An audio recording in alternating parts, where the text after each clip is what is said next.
राजन कोचर साहब हमारे साथ बहुत एक्टिवली जुड़े होते हैं और हमारे कार्यक्रम के संदर्भ में उनकी बहुमूल्य राय भी हमको मिलती रहती है। इस वक्त हम लेकिन सबसे पहले चलेंगे सुमित के पास। सुमित, ये जो पैंगोंग इलाका है, हम पहले ही कह रहे थे कि यहां से निकलने वाली जो रोडें हैं वो G219 में जाकर तिब्बत में जुड़ रही हैं। ये इलाका वो खाली नहीं करेगा और आखिरकार उसने ये दिखा दिया कि शांति वार्ता, वो कह रहा है कि ये केवल कुछ एक मोमेंट्स है हिस्ट्री में। यहाँ सुन वेडोंग को एक दुष्प्रचार में लगाया हुआ है और जो कर रहा है वो LAC पर दिखाई दे रहा है। पैंगोंग के बाद ये हालात किधर जा रहे हैं? देखिए, सबसे पहले तो बात ये देख लीजिए, अगर आप पूरे इलाके को देख रहे हैं, 29 और 30 की बात कर रहे हैं हम गौतम, दिनेश, और दिनेश अगर इस पूरे इलाके को जहां आप खड़े हैं, जहां से लाइन जा रही है, ये इलाका है LAC का, यानी ये रेखा जो है LAC, ये बेसिकली फिंगर 8 से हम माना जाता है। भारत का जो परसेप्शन है वो फिंगर 8 पर है LAC का, लेकिन चीन कहता है कि वो LAC को जो फिंगर 2 पे मानता है। लेकिन हम बात कर रहे हैं स्पेसिफिकली 29 और 30 तारीख की, और ये पूरी घटना जहां हुई वो साउथ बैंक का इलाका है, यानी चुशूल की तरफ का इलाका। यानी जो फिंगर हम बता रहे हैं ये नॉर्थ के इलाके में पड़ती है और दूसरी तरफ जो, यानी उस तरफ जो है ये साउथ का इलाका पड़ता है। तो ये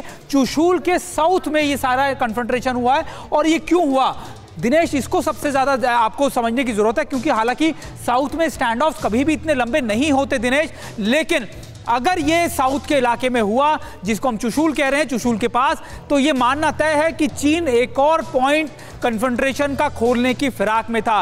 और ये बताया जा रहा है कि 29 और 30 यानी देर रात करीबन 12 बजे के बाद ये चीन की तरफ से मोबिलाइजेशन की गई। और ये नहीं, एक चीज मैं हम सुमित ये समझना चाह रहा हूं, ये कहा जा रहा है कि इनकी तरफ से प्रोवोकेटिव पेट्रोलिंग हुई, मतलब उन जगहों पर जाकर ये पेट्रोल करने लगे जहां पर पेट्रोलिंग शायद इनकी तरफ से नहीं होती थी। वो कौन सा इलाका है प्रिसाइसली? मैं आपको वही कह रहा था कि पेट्रोलिंग नहीं, पूरा जो अमला था, या फिर आप कह सकते हैं कि भारी संख्या में चीनी सैनिक आए। पेट्रोलिंग का मतलब 8 से 10 सोल्जर्स होते हैं और पेट्रोलिंग रात में अमूमन नहीं, ज्यादातर इन इलाकों में नहीं की जाती। लेकिन अगर इस इलाके के अंदर इस तरीके से मोबिलाइजेशन बढ़ाने की कोशिश करता है चीन, और अगर उस इलाके में आने की आगे कोशिश करता है जहां पर कभी इस तरीके की यथास्थिति नहीं थी और स्टेटस को बदलने की कोशिश करता है दिनेश, तो ये मान के चलिए इसका मकसद था कि एक और स्टैंड ऑफ की लोकेशन को खोलना। आपको बता दें, ये LAC आपको दिखाई दे रही है बीचों बीच, ये LAC, और इसको रिस्पेक्ट करना चाहिए था चीन को, लेकिन इसके संदर्भ में वो उसका कहना यह है कि हमारा परसेप्शन अलग है, भारत का परसेप्शन अलग है।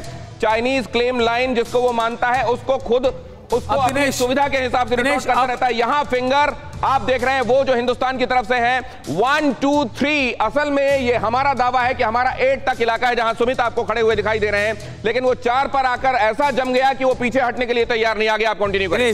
सबसे पहले ये पूरी पैंगोंगसो रिवर जो है करीबन 135 किलोमीटर के लगभग है, फिंगर्स में बांटा गया है। ये जो आप बता रहे हैं, आप बिल्कुल ठीक बता रहे हैं कि फिंगर 1 से फिंगर 4 तक हम बने हुए थे, हमारे स्ट्रक्चर्स थे, लेकिन फिंगर 4 से फिंगर 8 यानी जहां पर मैं अब खड़ा हूं, यहां पर पेट्रोलिंग म्यूचुअली हुआ करती थी दिनेश। और ये 8 किलोमीटर के दायरे में पेट्रोलिंग दो तरीके से, एक आप देख रहे होंगे रिवर के ऊपर बोट से पेट्रोलिंग की जाती थी और दूसरा इन रिवर बैंक के नीचे से चला था। ये 922B जो हमको वो दिखाई दे रहे हैं, 928B, ये इसके बारे में हमको ये भी पता चला था कि इसको मैच करने के लिए भारत की तरफ से भी हैवी वेसल्स एयरलिफ्ट करके ले जाए गए हैं। बिल्कुल, वहां पर भारत ने भी इक्वल डिप्लॉयमेंट किया था, इक्वल पोस्चरिंग की थी। क्या चाइना को उससे कोई फर्क नहीं पड़ा? देखिए, चाइना को फर्क तब पड़ता जब हम फिंगर 8 की तरफ जाते।